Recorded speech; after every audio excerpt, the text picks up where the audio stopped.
आपको क्वेश्चन करा रहा हूँ वो ड्यू वालों का सबसे फेवरेट क्वेश्चन है। और इस चैप्टर से तो ये क्वेश्चन अगर नहीं आया तो मेरे ख्याल से दिक्कत हो जाएगी। 7.1.3 इलस्ट्रेशन, 7.13 इलस्ट्रेशन, ठीक है, page 289 and very important exam के पॉइंट ऑफ व्यू से, और क्योंकि बहुत बार पूछा गया है। इस क्वेश्चन को कराने से पहले मैं आपको थोड़ा सा बेसिक चीज बता देता हूं, तो आप इसको ध्यान में रखो। बेसिक चीज क्या है कि देखो, कोई भी रॉ मटेरियल हो या लेबर कॉस्ट हो या डायरेक्ट एक्सपेंस हो, आगे भी एक्सपेंस हो सकते हैं। मतलब नॉर्मली अगर मैं कहूं कि कोई भी एक्सपेंस, अगर मैं कहूं ये 2018 में कुछ और होगा और 2019 में कुछ और होगा, क्योंकि हर साल कॉस्ट क्या होता है, बढ़ता ही है ना। मैं अगर आपसे कहूंगा 2020 में इसका कॉस्ट बढ़कर ही होगा, क्योंकि जिस टाइम पे 2018 में कोई भी मटेरियल ले लो या लेबर के चार्जेस ले लो वो अलग होंगे, ऐसे एक्सपेंस भी कहीं ना कहीं चेंज होते रहते हैं। तो हमें क्या, जैसे कि मैंने आपको बोला कि कॉस्ट शीट जो होती है वो हमेशा एस्टिमेटेड होती है, ठीक है ना। हाँ, एस्टिमेटेड होती है। एस्टिमेटेड के रिगार्डिंग हमें कैसे काम करना है उसमें देखो, मैं अगर कहता हूं कि मेरे को एक पुराना डेटा दिया हुआ है 2018 का, जिसमें बोला है 2000 यूनिट मैंने बनाए थे, उस 2000 यूनिट के रिगार्डिंग मेरा लेबर कॉस्ट कितना आया, रॉ मटेरियल कितना लगा, एक्सपेंस कितना लगा, वो 2000 के यूनिट के अकॉर्डिंग था। अब मुझसे कह रहा है कि आप एक 2019 में एक कॉस्ट शीट बनाइए एस्टिमेटेड, लेकिन आपको यूनिट इस बार 1500 यूनिट का बनाना है। यानी चैलेंजिंग है। चैलेंजिंग इसलिए है कि मुझे पास्ट के डेटा को देख के अभी का प्रेजेंट को प्रॉपर तरीके से एक एस्टिमेट करना है, और एस्टिमेट सटीक होना चाहिए। मैंने क्या कहा, कोई भी चीज एस्टिमेट तभी कर रहे हैं ना कि 19-20 का फर्क हो, ज्यादा गैप थोड़ी हो। ज्यादा गैप हो जाएगा तो फिर आपने कॉस्ट शीट ढंग से बनाई नहीं है।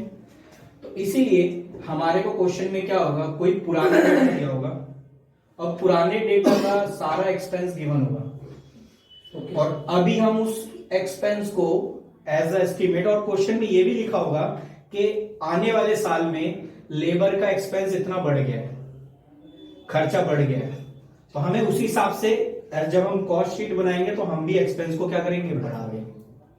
बात समझ में? मतलब सब कुछ बोलेगा इंफॉर्मेशन, बस हमें उसे समझना है। समझ जाओगे तो बात अपना। यानी पुराना डेटा दिया होगा, पुराना डेटा के बिहाफ पे हमें एक एस्टिमेट नया बनाना होगा। बात समझ में? ठीक है ना। तो जब आप नया बनाओगे उसके रिगार्डिंग हमें नया कॉस्ट शीट। अब मैं क्वेश्चन पढ़ रहा हूं, इस क्वेश्चन को आप ध्यान से देखो। इसमें लिखा है pleasant cold limited manufacture and sold 1000 refrigerator, ठीक है, in the year ended 31 March 2015। The summarise trading and profit and loss account is set out below. देखो, 1000 रेफ्रिजरेटर बेचा था हमने, जो कि 31 मार्च 2015 को था। तो उससे जो भी ट्रेडिंग पीएनएल बनाया वो आपके सामने दिया हुआ है। यानी आपको कॉस्ट शीट नहीं, ट्रेडिंग पीएनएल। ऑब्वियसली बेचा है तो कहीं ना कहीं उसके खर्चे वर्चे तो दिखाएगा ना, और ये रियल एक्चुअल डेटा दिखा रहा है ताकि इसी के ब्याज पे आप एस्टिमेट कर सको। देखो नीचे सारी कहानी नीचे लिखी हुई है। फॉर द ईयर एंडेड 31 मार्च 2016, आ गया 2016, यानी पास्ट का डेटा दिया हुआ है।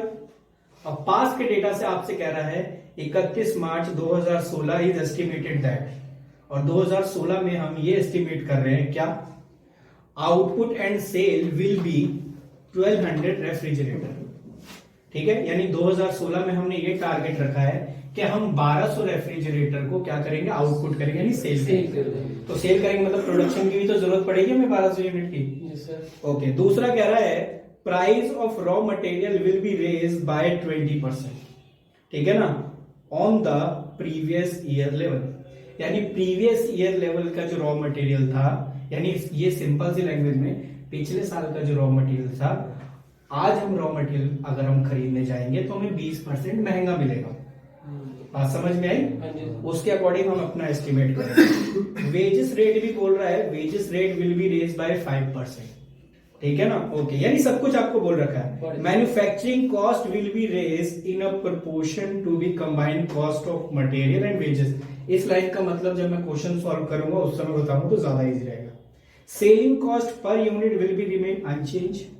जो सेलिंग कॉस्ट, देखो इसमें सेलिंग एक्सपेंस है ना, वो चेंज नहीं हुआ है, वो वैसे का वैसा ही है। अब दूसरा कह रहा है other expense will be remain unaffected by raise in output, यानी आउटपुट को बढ़ाने घटाने से जो बाकी के एक्सपेंस उन पर कोई इफेक्ट नहीं पड़ा। यानी अगर आप 10 यूनिट बनाओ तो भी 1000 रुपए देने पड़ेंगे, 1500 यूनिट बनाओगे तो भी 1000 रुपए देने पड़ेंगे, 1200 रेफ्रिजरेटर बनाओगे तो भी आपको 1000 रुपए देने, मतलब इस तरीके का। You are required to submit statement for the board of directors showing the price at which refrigerator should be marked and show profit 10% on sale, ठीक है ना? तो हम क्या प्राइस रखे सेलिंग के लिए, ठीक है ना? अगर 10% प्रॉफिट है जितना कॉस्ट है। बात समझ में आई? Yes sir. बड़ा इजी क्वेश्चन है समझने में। अब चलो हम इसका कॉस्ट शीट बना रहे हैं।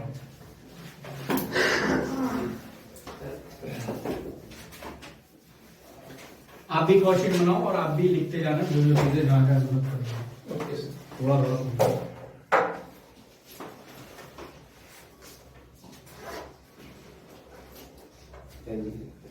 ये आपका कॉस्ट शीट है फॉर 31 मार्च 2016। कितने रेफ्रिजरेटर की बात हो रही है? 1200 की ना, तो ब्रैकेट में लिख देता हूँ 1200 रेफ्रिजरेटर। सबसे पहले रॉ मटेरियल, रॉ मटेरियल देखेंगे 20%। अच्छा, कितना परसेंट बढ़ा है? 20% रेज हुआ है ना? यस। तो आप बताओ पहला रॉ मटेरियल कितना था? 80,000। 80,000 रॉ मटेरियल था कितने यूनिट बनाने के लिए? 1000 यूनिट बनाने के लिए। 1000 यूनिट। यस। तो 1200 बनाने के लिए कितना होगा? और प्लस जो अमाउंट आएगा उसका 20% ऐड कर देना, अमाउंट आ जाएगा। कैलकुलेटर नाम की चीज है, यस जरा सर। कैलकुलेटर करके बताइए कितना होगा।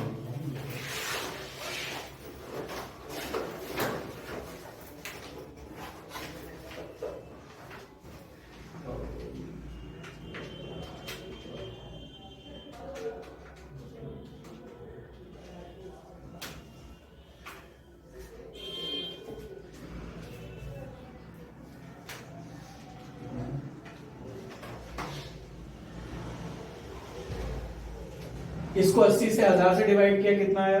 1152 वाला सर। 1152 व्हाट? आगे पहले तो ये बताओ, इसको इसको करने के बाद कितना आया पहले इसका भी? 9600 या 96,000? 96,000 बोल भाई। इसका 20% था। IC का 20% निकालो। 19,200। 19,200 और इन दोनों को जोड़ेगा तो कितना अमाउंट बना? 11,5200। 1,15,200 है ना? और अगर मेरे को पर यूनिट निकालना है तो 1200 से डिवाइड कर दो। 1200 से डिवाइड करिए, इसे डिवाइड करो। हाँ, इसी अमाउंट को 1200 से डिवाइड कर दो। हाँ, आंसर में जो 96 दिया पर यूनिट दिया, देखो आंसर में मैंने आपको अमाउंट भी निकाल दिया प्लस पर यूनिट भी निकाला, यानी पर यूनिट 96 रुपए का खर्चा आया, जो कि पिछली बार 80 रुपए का पड़ रहा था, 16 रुपए बढ़कर। एक्स्ट्रा 20% ही तो बढ़ा है, यस क्योंकि 8 दूनी 16। हाँ या ना? पहले तो ये बात समझ में आया कि नहीं? Yes sir. क्या नहीं समझ में आया? ये 20%। 1000 और 200। अच्छा, 80,000 रुपए का खर्चा आया 1000 रेफ्रिजरेटर बनाने में। हाँ। तो 1200 का कितना है? क्योंकि यूनिट बढ़ेगा तो कहीं ना कहीं खर्चे भी तो बढ़ेंगे। और प्लस 20% इसलिए क्योंकि इस साल 20% एक्स्ट्रा बढ़ा है। अगर वो 20% नहीं बढ़ा था तो यूनिट जितना बना है उस हिसाब से निकालता हूँ। बात समझ में आई? इसको क्वेश्चन को देखना 20% प्लस क्यों किया, समझ में? Yes sir. अच्छा, उसके बाद जैसे ही हम ये करेंगे, दूसरा आ जाता है हमारा डायरेक्ट वेजेस बोलो या एक्सपेंस को। डायरेक्ट वेजेस, डायरेक्ट वेजेस के रिगार्डिंग क्या बोल रहे हैं? ये भी 5% बढ़ा है। तो पहले ये देखो, डायरेक्ट वेजेस था कितना? 122। 1,20,000। कितने यूनिट बनाने के लिए? अच्छा, मुझे कितने का निकालना है? 1200। अब प्लस कितना परसेंट? 5%। जरा अमाउंट भी बता दो इसी बार।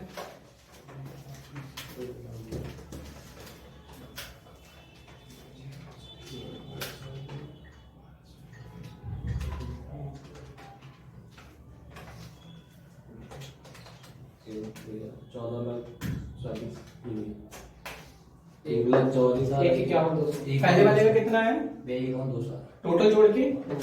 1,51,200। 200। अच्छा, इसे 1200 से डिवाइड करो और आंसर चेक करो, 126 आ रहा है। Yes sir. हाँ। बिल्कुल, इसका मतलब है हम सही चल रहे हैं। 126 यूनिट हमने पर यूनिट बोल रहा था, पर यूनिट भी निकाल रहे हैं, कोई दिक्कत नहीं है, ठीक है ना। चलिए, दोनों साथ साथ निकल जा रहा है, ये भी हो गया, ये भी हो गया। अब अगर आप इसे जोड़ देंगे, इन दोनों को जोड़ोगे तो कितना क्या बनेगा? Prime cost. चलिए, प्राइम कॉस्ट कैलकुलेट करिए, आप भी साथ साथ कैलकुलेट करते जाओ।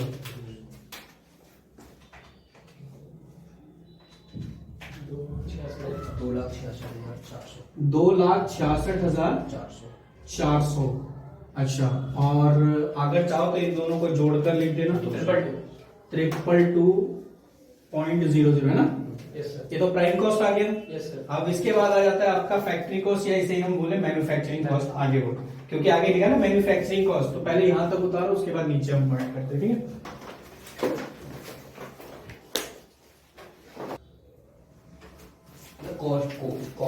क्वेश्चन होता है ना, वो भी प्रॉब्लम हो जाती है।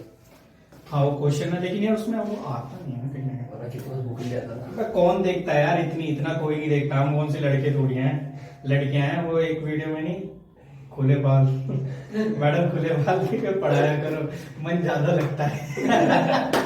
अब हमारे पास थोड़ी खुले बाल है ना। जरा देखो ये, इसमें क्या लिखा है, ये वाली लाइन जो है ना, ये सबसे ज्यादा इंपॉर्टेंट है, और इसी को समझने में ना किसी किसी को सदियों लग जाते हैं, और इसको समझने में थोड़ा सा देखो। कह रहा है manufacturing cost will be raise in a proportion. Manufacturing cost जो है वो एक प्रोपोर्शन में बढ़ रहा है, और कौन से प्रोपोर्शन से बढ़ रहा है? Combine of cost material and wages. अब पहले तो ये देखो, मैन्युफैक्चरिंग कॉस्ट कितना था? 50,000 का मैन्युफैक्चरिंग कॉस्ट था। Yes sir. उसके बाद कह रहा है कंबाइन। कंबाइन जब भी बोला, कंबाइन किन चीजों को मिला के बोल रहा है? दो चीजों को मिला के बोल रहा है। वो कौन सी दो चीजें? Cost of material cost of material and wages. And plus wages. ये प्रीवियस ईयर वाला है, और हमें कंपेयर करना है करंट ईयर के material and wages plus wages, क्योंकि ये तो है अपना लॉजिक कंबाइन। कंबाइन का मतलब यही होता है ना, Yes, कि sir. दोनों को जोड़कर, और प्रोपोर्शनेट का मतलब है एक अनुपात में, तो ये हो गया अनुपात। अब इसी की जगह हम वैल्यू पुट कर देते हैं कि 50,000 इंटू पिछले साल का प्रीवियस का जो था वो था डायरेक्ट वेजेस कितना था, कॉस्ट कितना था 80,000, यस सर। और डायरेक्ट वेजेस है 120, तो दोनों मिला के कितना हो गया? 2 लाख हो गया। Yes sir. और अभी जो हमने निकाला था मटेरियल और डायरेक्ट वेजेस, दोनों को मिला के कितने हो गए? 2,66,400। ठीक है। Yes sir. और सबको अपना अपना बोलना है, अपने हिसाब से नहीं। अब इसको डिवाइड करके बताना है कितना आ गया।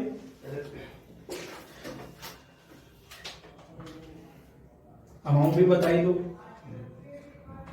क्योंकि हमारे पास मटेरियल और डायरेक्ट वेजेस को मिला के 2,66,400 बन रहा है, तो उसी को तो हम ऊपर रखेंगे और प्रीवियस वाला नीचे रखेंगे। 66,600। 80,000 प्लस 1,20,000। हाँ, क्या करा? 66,600। हाँ, 66,600, और इसी को हम 1200 से डिवाइड करेंगे तो ये आएगा 55.5 आ जाएगा, है ना। और अगर हम आगे इसके कंटिन्यू करें, ये तो आ गया आपका वर्क कॉस्ट। आप जब इन सबको जोड़ दोगे, इसको बोलेंगे वर्क कॉस्ट। मेरी जो एक और बताते हैं, कौन सा वाला? Material plus wages. ओके, एक बार लाइन दोबारा से देखो, क्या रहा है? Manufacturing cost will be raise, यानी मैन्युफैक्चरिंग कॉस्ट जो है वो बढ़ा है, लेकिन किसमें? प्रोपोर्शन में बढ़ा है। अब वो प्रोपोर्शन हमें कैसे लेना? प्रोपोर्शन का मतलब अनुपात में बढ़ा है, रेशियो में। अब वो जो प्रोपोर्शन हुआ है उसे हमें कंबाइन करना है। कंबाइन क्या? अगर सिर्फ लिखा रहता कि प्रोपोर्शन ऑफ मटेरियल, तो हम क्या करते? पिछले साल का मटेरियल लेते और इस साल के मटेरियल से कंपेयर करते। लेकिन उसने बोला दो चीजों को लेके कंबाइन करना है, मटेरियल प्लस वेजेस। तो पिछले साल का मटेरियल वेजेस नीचे रहेगा, और इस साल का निकाल रहे हो तो इस साल का ऊपर आएगा। सिंपल सा सेंस में लगाना। और ये कैलकुलेट करके आपका, सबसे ज्यादा बच्चे यही फंसते हैं, और वो परसेंटेज वाले भी फंसते हैं। परसेंटेज कैसे निकाला? तरीका वही है। तो तो आप इसमें निकालोगे, कैलकुलेट करोगे 66,000, इसको टोटल जोड़ो तो आपका वर्क कॉस्ट 3,33,000 और आप इसे 1200 से डिवाइड कर दो तो आपका कितना बनेगा 27750 यस सर है ना 27750। ऐड करेंगे डिवाइड थोड़ी। हाँ चाहे ऐड कर लो चाहे डिवाइड करो, दोनों तरीके से तो सेम ही आना है ना। यस सर ठीक है, तो फटाफट ये वर्क कॉस्ट तक निकालो, उसके बाद हम आगे बात करते हैं।